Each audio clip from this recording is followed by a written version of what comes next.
কাঁথিতে আমি একা থাকি না, কাঁথিতে আরো অনেক লোকজন থাকে। তা উনি উনার একজন রাষ্ট্রমন্ত্রী ওখানে থাকেন। উনি যেদিন বলবেন আমার কাছে যায় সেদিন আমি উত্তর দেবো। তা উনি ক্লিয়ার করে বলুন। তিনি জানেন না মনে হয় যে ওনার যা বিদ্যা বুদ্ধি, উনি তো নিম্ন মেধার। কাঁথির লোকজন পড়াশোনায় অনেক হাই কোয়ালিটি। ওখানে বাড়িতে বাড়িতে গ্র্যাজুয়েট পাবেন, মাস্টার ডিগ্রি পাবেন। কাঁথির রাধা বিনোদ নাথ সহ অনেকেই ইউরোপে থাকেন, পড়াশোনা মানে পড়ান, লেকচারার। অনেক ডাক্তার বিদেশে থাকেন।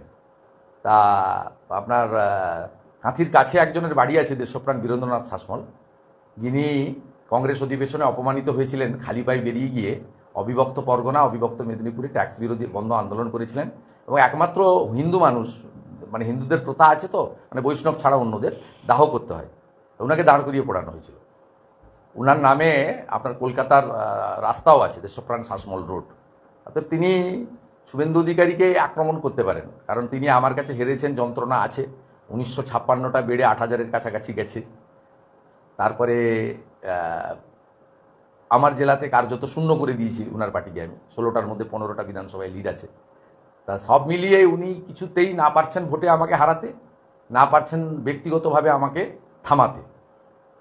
এই কারণে উনি রাগ, হিংসা আর প্রতিহিংসার বশবর্তী হয়ে এগুলো করছেন। কিন্তু কাঁথিকে দয়া করে অপমান করবেন না।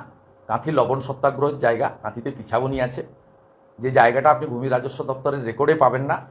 কারণ ওখানে আন্দোলনকারীরা পিছায়নি, ব্রিটিশ পিছিয়ে গেছিল, তাই জন্য নাম হয়েছিল পিছাবনি।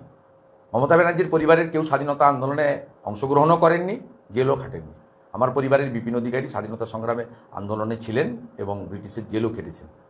উনার রাজনৈতিক জীবনের অনেক আগে আমার পিতৃদেব শিশির অধিকারী 70 সাল থেকে ভোটে জিতছেন, 82 সাল থেকে বিধায়ক।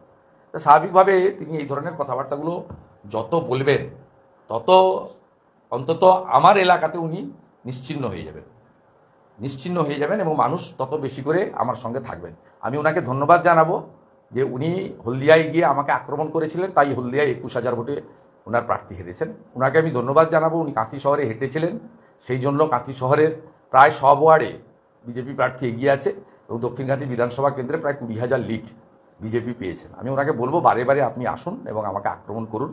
এতে আমার ভোট ব্যাংক, আমার এলাকায় বা আমার নির্বাচক মণ্ডলী আরও বেশি করে আমার সঙ্গে এগিয়ে আসবে।